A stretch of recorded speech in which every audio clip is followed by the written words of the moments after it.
Hey everyone, Carl with Littleroot Lessons bringing you a deep dive into the world of Pokemon.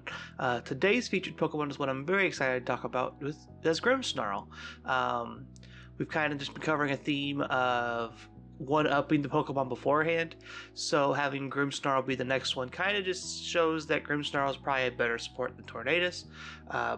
Grimmsnarl is definitely much more flexible when it comes to support move pool and just being all around accessible.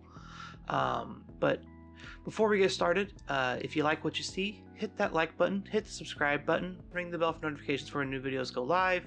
It helps us out a ton, gets all these deep dives out there because it's a whole new series. YouTube doesn't know what to do with it yet. So the more you guys interact with this video, the better it's going to be, and the more likely I'm going to be able to keep doing these deep dives. But yeah. That being said, Grimmsnarl is a very powerful support Pokemon, dating back to the start of Sword and Shield. Seeing it being as a Pokemon that was introduced in Sword and Shield, it's just cemented its spot in this metagame, and it's probably going to be a very top tier Pokemon in the metagames to come. Has a very deep support move pool, has a very high attack stat of base 120, which is insane for anything that's been viewed as support. And also has access to a Gigantamax form, which is also something unique to it, being a support Pokemon with a Gmax form.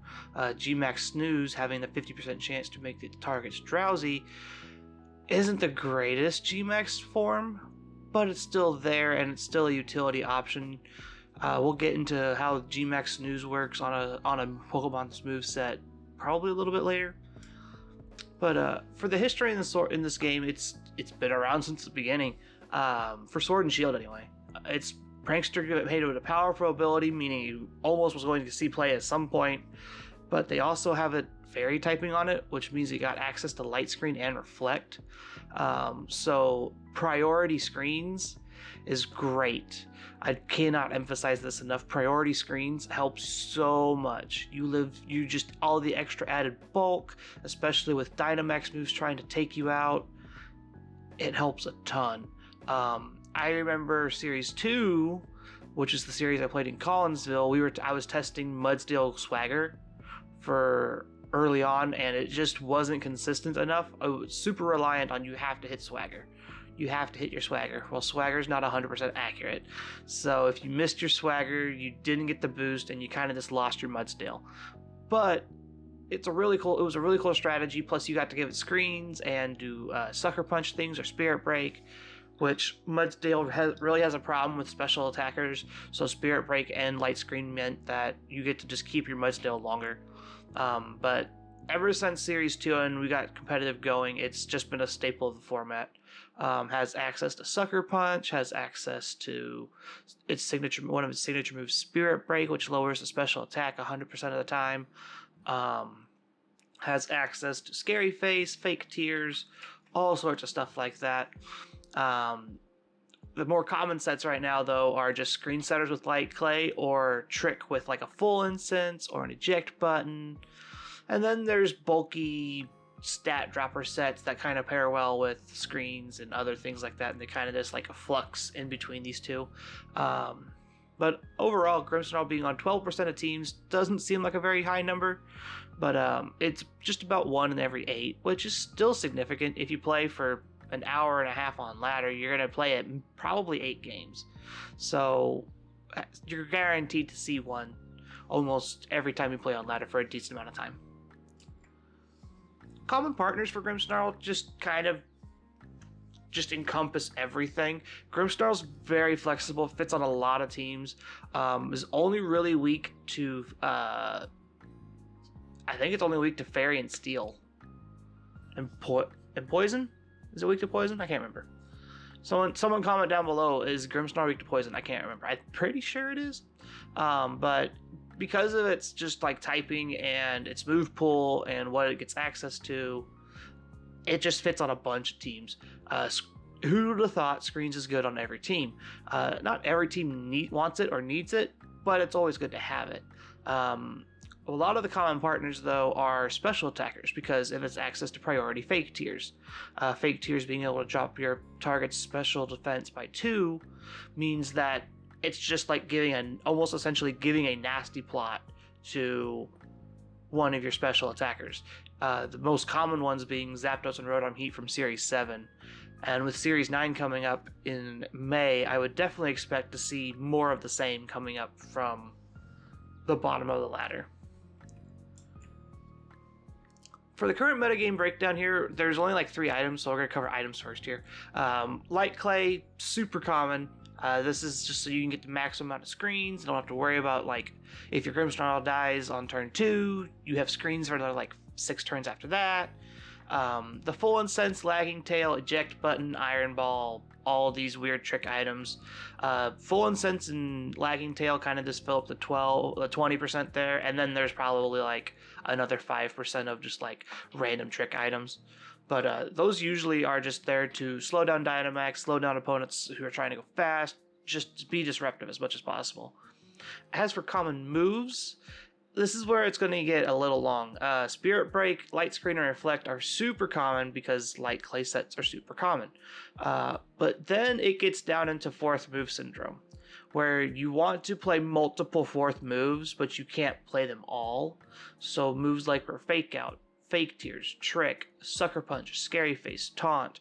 I know there's Substitute. We're going to talk about that. There's Thunder Wave. There's a whole bunch of other moves down below that it has out past 17%, and I just couldn't fit them reasonably all on the screen here for you. But the top 3 are the ones to expect the most of the time, and then the bottom like 6 there are about average. So these 2 Grimmsnarls on screen here are probably the most common sets to be expecting. The first one is the Lagging Tail, Full Incense, Eject Button set, Trick, Fake Out, Spirit Break, Fake Tears. If Trick isn't good, you get to fake them out, and then you pair this alongside a special attacker like Dialga, or Zapdos, or Rotom Heat, or Venusaur, or there's just a long laundry list of Pokemon that can go along with this, and you get to fake Tears targets and just kind of blow them up after that. Spirit Break's good here just as a damaging attack, and that's probably the most common damaging attack you'll see. Sucker Punch being the other good source of damage output from Grimmsnarl. The bulk sets on here usually max HP or close to max HP, and then split defenses.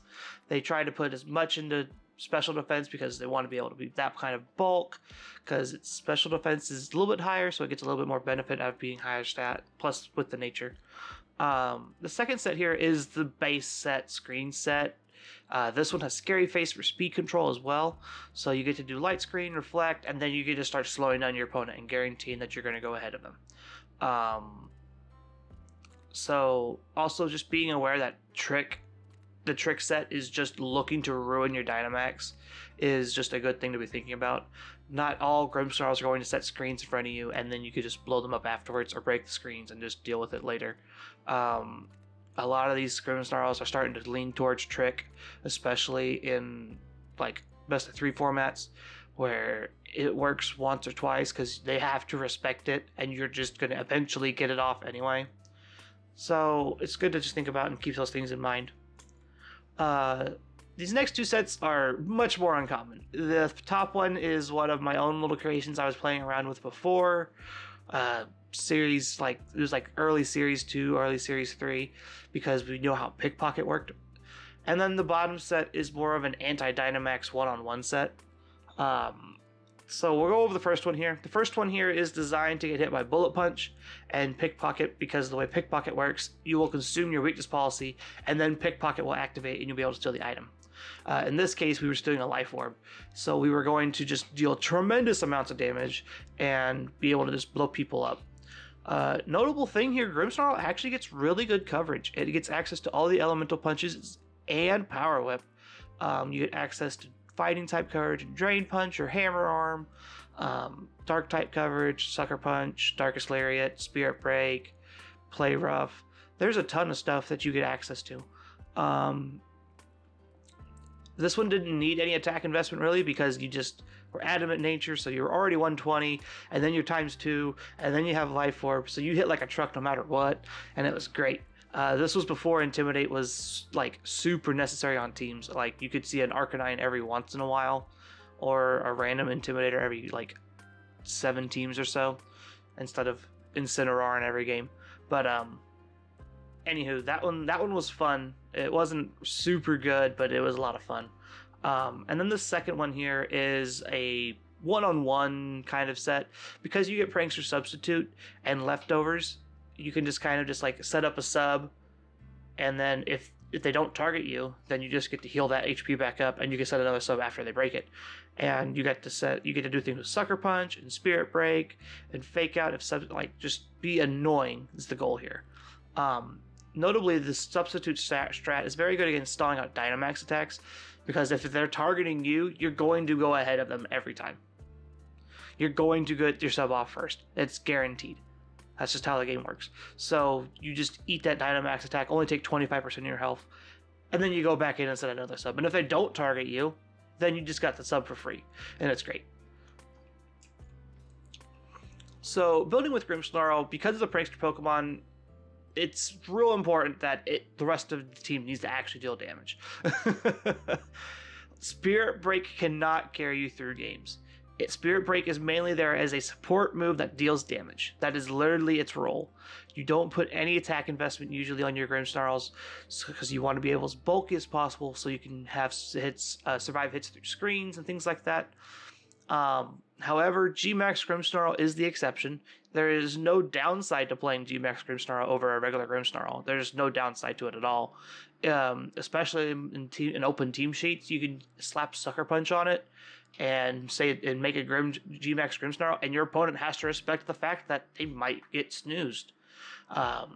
Granted, snoozed isn't that great, and you kind of waste your Dynamax, but the option of it is there, and your opponent has to respect that. Yawning both Pokemon is very big, especially if they had already set up, and then they can't stop the sleep from happening, so they either have to switch out or fall asleep. The downsides of being a Prankster Dark type, well, there's an upside. You can't get hit by a Prankster Taunt, which is really good. The downside is you're just really weak to Fake Out. If you're able to beat up Grimmsnarl early, make sure it can't set up screens, make sure it can't get off these stat drops, and then just take it out of the game, it doesn't pose a threat. If you have a fast, not Prankster Taunt, you can let it get up a screen and then taunt it. And then what's it going to do? It's just going to sit there. Always be prepared to play around a trick if that happens. The common ones way back when I started playing Sword and Shield were Trick Eject Button, where you would trick the eject button and then you would hit it with some kind of move that's faster than you but not priority one, and you would just lose your Dynamax for the rest of the game because you just wasted it. And that's a big counter argument into why Dynamax isn't completely busted, is because you can do stuff like that and ruin a Dynamax. You can give it things like Lagging Tail to make it move last, and so on and so forth. Sorry. Expecting the unexpected is super important. The other thing about Grimmsnarl is it's only as bulky as the screens. If you have a way to break the screens via Brick Break or Psychic Fangs, don't Psychic Fangs Grimmsnarl. It doesn't work. But moves like that will definitely weaken a Grimmsnarl's overall pressure, just because you get to break the screens and then you can just beat up on its partner Pokemon, and then Grimmsnarl has to reset screens so the partner Pokemon doesn't die anymore. So what do we learn? So Grimmsnarl overall is probably the most flexible support in the game. I could have spent 20 minutes talking Grimmsnarl sets, and I had to whittle them down to 4. That's how good Grimmsnarl is. There's a million things it does. Like I said earlier, it gets access to a bunch of support pool. You can play bulk up physical attacker sets with just bulk up Sucker Punch, Spirit Break, Drain Punch. You can play Assault Vest physical attacker with some elemental punches or a Power Whip slapped on. There is so many things Grimmsnarl can do outside of just being a support as well, that I think Grimmsnarl is going to just be here forever, at least for as long as Sword and Shield's around. If it doesn't get passed on into the next game, it'd be sad. I like Grimmsnarl a lot. It's one of my favorite Pokemon. I didn't like the design at first, but then I realized what it was, and it's a lot of fun. I love Grimmsnarl. Prankster screens can be really annoying, but don't get tunnel visioned into, oh, he's going to set screens turn 1. The minute you get tunnel vision, the minute you assume you know what that Grimmsnarl is doing, is the minute you're probably going to get tricked and you're going to feel bad and you're going to lose.